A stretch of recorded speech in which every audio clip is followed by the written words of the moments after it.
Hello and welcome to what is something a bit special. You see, I'm what you'd call a petrolhead, which means I love cars. And I love cars for as long as I can remember, dating back to the earliest days of my childhood. For example, the time-traveling DeLorean from Back to the Future, one of the first cars that I had ever seen to be equipped with gull-wing doors, which I have loved ever since. Then, of course, there was the 1989 Batmobile. With a jet turbine strapped to the back, it's one of the most beautiful cars to ever grace the screen.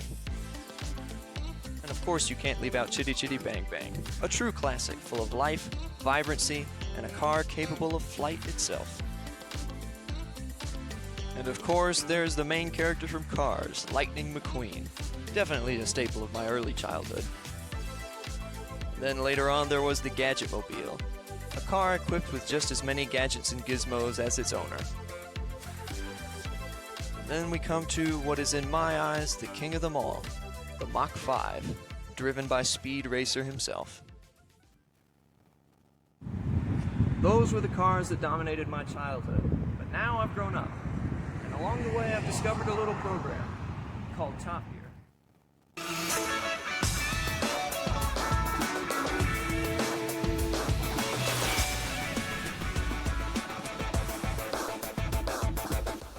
Jeremy, Richard, and James broadened my horizons in the terms of cars, giving me a love of not just film cars but real cars, such as the immensely gorgeous Pagani Huayra, the powerful, sleek, long Bentley Continental GT, and one of my favorite cars and what I think is one of the best looking cars ever made, the Jag F-Type. I remember the days of introducing my friends to Top Gear, when we would all watch that classic and colossal trio of presenters showcase something new and interesting, or participate in some absurd challenge week after week. Those were the glory days. But coming back to the present, as we must, Top Gear is now the Grand Tour, and the Grand Tour releases their episodes on a when-it's-finished basis, giving us a new special episode every several months or so. And I'm sure it's at this point you're wondering what I'm getting at with all this. Why am I going on about all this history? The answer is, well, this.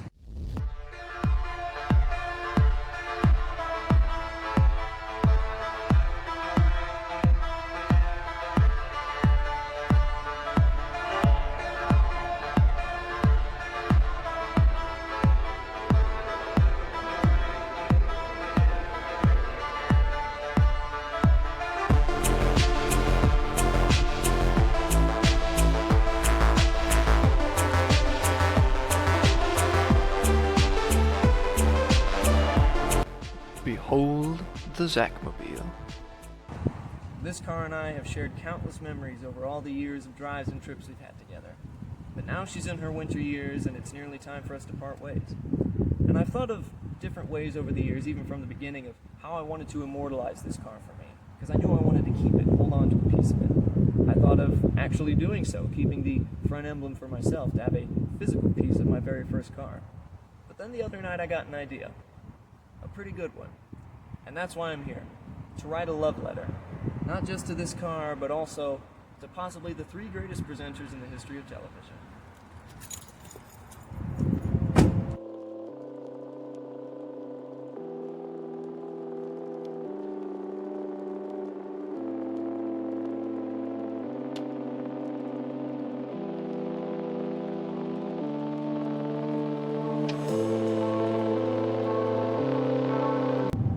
So first things first, let me talk you through it. In all reality, the Zacmobile is a 2010 Honda Accord, which has a 3.5-liter V6 motor that produces 271 brake horsepower and 254 pound-feet of torque.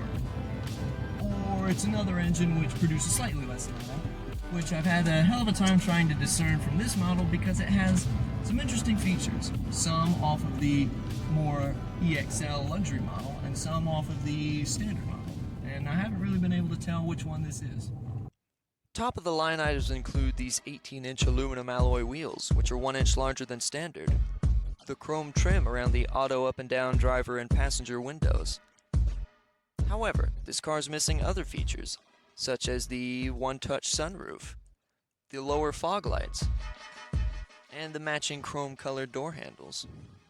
Then there are these windows, which are tinted orange at the front blue at the back, then after the divider they go back to orange. Where's the logic in that? So if I had to put on my Hercule Poirot mustache, I would assume the original buyer of this car hand-selected certain desirable items from the more expensive side of the brochure, explaining why they're equipped to a more standard car. Now in terms of other numbers, if you wanted to drive one of these brand new off the lot back in 2010, that would set you back $29,000. And to give you a frame of reference, I bought this one used 3 years ago for about $6,300. That averages out to a depreciation rate of $2,270 per year. Now I must admit, that math really doesn't mean anything. I'm not trying to give you any useful consumer advice. This is a 10-year-old car. But those numbers do make me sound smart, and like I know what I'm talking about. Now at the beginning of this, I did mention that this car is in its winter years. What I mean by that is that it certainly had its fair share of faults and breakdowns, etc. Over the years that I've owned it. And it's a bit of a history. The first thing to go wrong was the battery. I used to take fencing back in college, and one night as I got in my car to drive back home, it simply wouldn't turn over. Next, it was the seal on the driver's side window here. Cruising down the interstate, it simply peeled itself up from front to back and disintegrated into thin air. After that, the alternator went bad, which caused complete electrical failure in stages as I was driving along. So it looked like a Christmas tree flickering on and off for about half an hour before the engine finally conked out on me.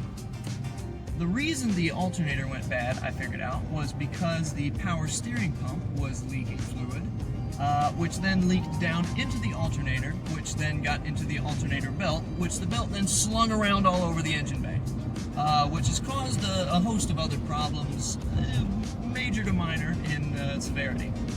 Now, though, it's the compressor that's gone bad, which means that I am speaking to you now from inside the sun, as this is a car with tinted windows and an all-black interior that has no functioning air conditioning. So that's fun. That's just a blast. Problems dealt with, I left downtown behind and hit the open road.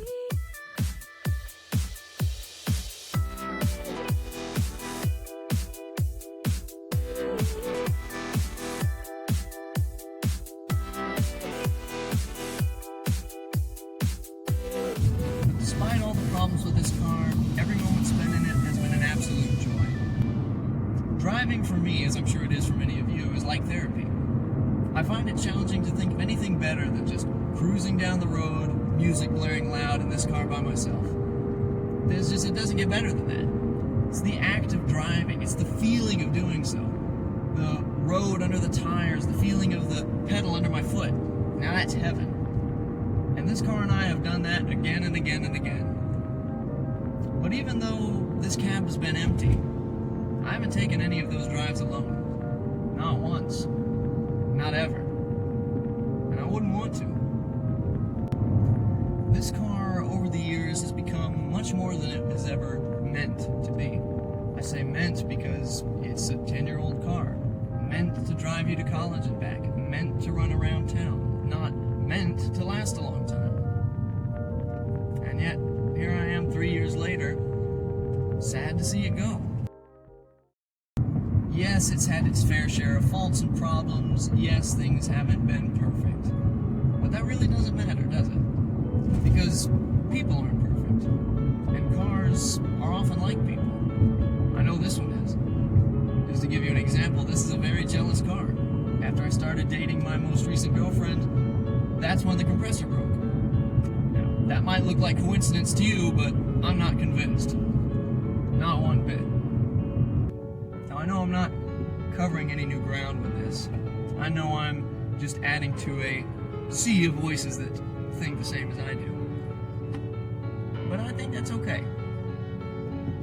Because it's not necessarily for anyone in particular. I don't have a target audience with this. This is more just for me. For me and Zach Mobile. It's something to keep us together. Even though very soon it'll be time to part. This is just for us. I wouldn't have it any other way. But all things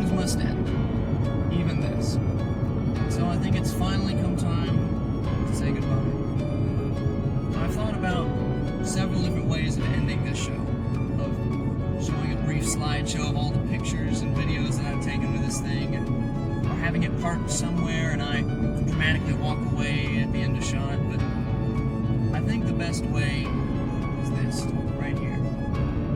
One last drive. A drive that I'll never show or even record the ending of, so that way it doesn't have to end.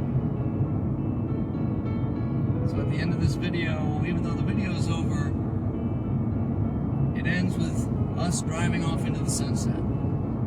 Quite literally. And I think that's, like I said at the beginning, something a bit special.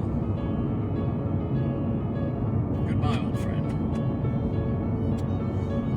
You will be missed.